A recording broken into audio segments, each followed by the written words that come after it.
오늘 주신 말씀은 시편 105편 16절로 19절 말씀입니다. 시편 105편 16절로 19절 말씀 받들어 읽겠습니다.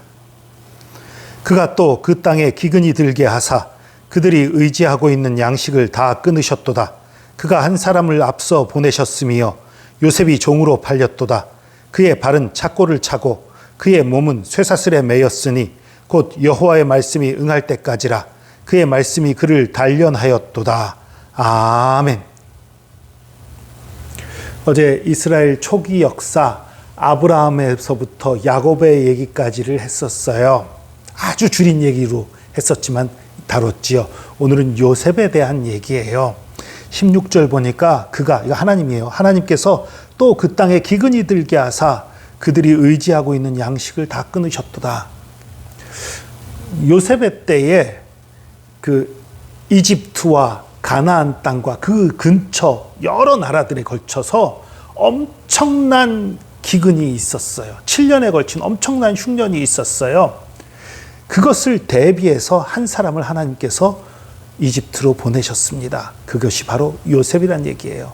여기에 대한 자세한 얘기를 좀 더 드리면 야곱에게는 4명의 아내가 있었습니다. 이 4명의 아내가 낳은 12명의 아들이 있었어요.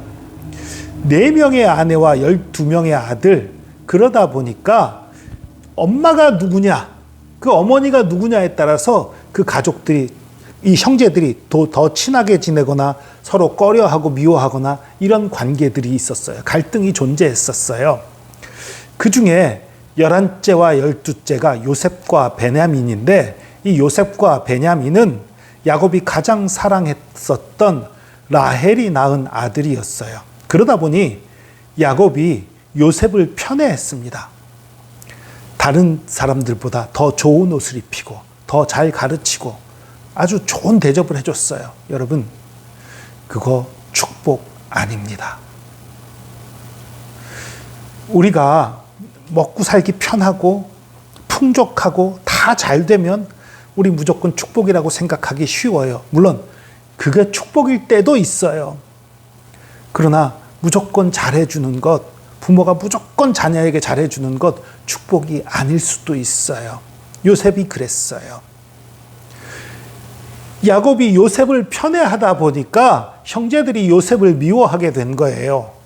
그래서 형제들의 그 미움, 질투로 인해서 이 형제들이 그 야곱과 떨어져서 멀리 양을 치러 나가서, 이 양들을 치다 보면 좋은 풀밭을 계속 찾아 돌아다니다 보니까 좀 집에서 멀리 가는 일들이 있지요. 그 멀리 떨어진 곳에서 요셉을 팔아버립니다.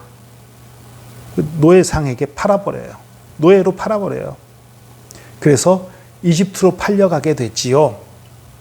이집트로 팔려간 요셉이 그곳에서 보디발이라는 장군의 근위 대장의 그 집에서 노예 생활을 하게 돼요. 그런데 이곳에서 노예 생활을 하는데도 이 요셉은 아주 성실하게 잘했어요. 그리고 성실한 뿐만 아니라 하나님께서 요셉을 축복하시니까 요셉이 하는 일마다 다 잘 되는 거예요. 그것을 깨닫고 보디발이 요셉을 이 자신의 집안의 모든 그 종들 중에 가장 높여줬어요. 그래서 그 보디발 집안의 모든 일들을 다 요셉이 주관하게 하는 그런 위치까지 올려줬어요. 복인 것 같았어요. 그랬는데 또 여기서 절망적인 상황이 찾아오지요. 보디발의 아내가 요셉의 잘생긴 모습을 보고 음욕을 품었어요. 이 요셉을 유혹하려고 했는데 요셉이 당연히 하나님을 경외하니까 거절하지요. 그랬더니 이 보디발의 아내가 요셉을 모함해서 요셉이 옥에 갇히게 됩니다. 종이었던 것보다 더 나쁜 상황이 됐어요. 그런데 옥에 갇혀서도 요셉은 성실했어요. 그랬더니 옥에 갇혀서도 하나님이 요셉이 하는 일들은 잘 되게 하시는 거예요. 그랬더니 요즘으로 말하면 교도소장 같은 위치에 있는 사람이 요셉에게 그 옥에 있는 모든 일들을 맡겨버려요. 감옥 죄수 신분인데 감옥 안에 있는 대소사를 다 맡아서 하는 거예요. 여러분, 잘해주는 게 무조건 축복이 아니에요. 그런데 이런 일들을 겪는 것, 이런 어려움을 겪는 것이 무엇이라고 말씀하십니까? 19절, 곧 여호와의 말씀이 응할 때까지라 그의 말씀이 그를 단련하였도다. 하나님께서 요셉을 단련하는 과정이었던 거예요. 요셉을 크게 쓰시려고. 내일 또 말씀을 나누겠지만 요셉이 이집트의 총리가 됐지요. 죄인의 신분에서, 노예에서 죄인으로, 죄수에서 이집트의 총리로 아주 엄청난 변화를 겪는 게 요셉이에요. 이집트의 총리로서 이집트 사람뿐만 아니라 주변 수많은 사람들을 엄청난 가뭄에서, 엄청난 그 흉년에서 건져내는 역할을, 그 너무나 위대한 역할을 한 그 사람이 바로 요셉입니다. 너무나 크고 위대한 일을 맡기기 위해서 하나님께서 요셉을 준비시킨 거예요. 고난을 겪게 하신 거예요. 아픔을 겪게 하신 거예요. 힘든 일들을 겪게 한 것이에요. 잘못한 것 없는데도 어려움을 겪게 하신 거예요. 여러분, 때로 우리가 살아가다 보면 우리가 평안하다 할 때 있어요. 그게 축복이 아닐 수도 있다는 얘기 아까 말씀드렸죠. 반대로 우리 가운데 고난이 쳐들어오고 내가 하는 일마다 안 되는 일이 생길 수 있어요.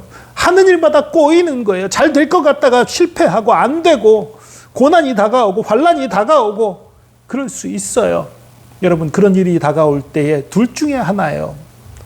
하나는요, 내 죄 때문에 그럴 수 있어요. 내가 하나님 앞에 순종하지 않고 죄를 지었기 때문에 그럴 수 있어요. 두 번째는 무엇입니까? 하나님께서 나를 크게 쓰시고자 하시는 거예요. 요셉처럼. 하나님의 큰 일을 맡기려고 하다 보니까 훈련이 필요한 거예요. 훈련되지 않은 사람에게 큰 일을 맡기면 어떻게 됩니까? 그 일을 실패할 수도 있고요. 일을 성공한 후에 교만하여서 타락할 수도 있는 거예요. 그래서 큰 일, 중요한 일, 하나님께서 중히 쓰고자 하는 사람에게는 시련을 허락하시는 것입니다. 어려움을 허락하시는 거예요. 여러분이 하시는 일 꼬입니까? 잘 안 됩니까? 하나님이 여러분을 성장시키고자 하는 것입니다. 여러분, 하나님이 여러분을 성장시키고자 한다라는 것은 이 두 가지가 다 해당되는 거예요. 내가 죄 가운데 있어도 죄에서 떠나게 하도록 그 성장시키는 거죠. 그 목적이에요. 또 내가 죄진 게 아니지만 나에게 큰 일을 맡기시고자 할 때도 나를 성장시키시고자 함인 거지요. 여러분, 우리에게 닥쳐오는 고난들, 아픔들은 하나님께서 나를 성장시키고자 함입니다. 그렇기 때문에 그것은 오히려 축복입니다. 그것이 축복인 줄로 믿고 어려움이 있고 환난이 닥치고 고난이 닥치고 또 내가 하려는 일이 잘 안 되는 그 상황, 하나님의 축복인 줄로 믿으시기 바랍니다. 하나님께서 나를 성장시키고자 하신 것을 믿으시기 바랍니다. 그래서 자신을 돌아보십시오. 혹시 내 가운데 주님 앞에 고백하지 않은 죄가 있는지, 더러운 것들이 있는지, 불순종하는 것이 있는지 돌아보아서 그런 것들이 있다면 회개하고 돌이키시기 바랍니다. 만약 그런 것들이 없는데도 내가 고난당하고 있고 힘든 일이 닥치고 있다면 기뻐하고 즐거워하시기 바랍니다. 하나님이 저와 여러분을 위해 예비하신 계획이 너무나 크고 놀랍기 때문입니다. 이것을 믿으시고 하나님 안에서 말씀 가운데서 단련되어지고 성장하는 저와 여러분 되기를 축복합니다. 기도하겠습니다. 주님, 당장에 좋은 일들이 있고 형통해 보이는 것들, 그것이 무조건 축복이 아닌 것을 알았습니다. 때로 우리에게 고난이 닥치고 환난이 닥치고 억울한 일이 닥치고 힘든 일이 닥치고 그 모든 것들이 오히려 하나님이 나를 성장시키고자 하시는 축복임을 알았습니다.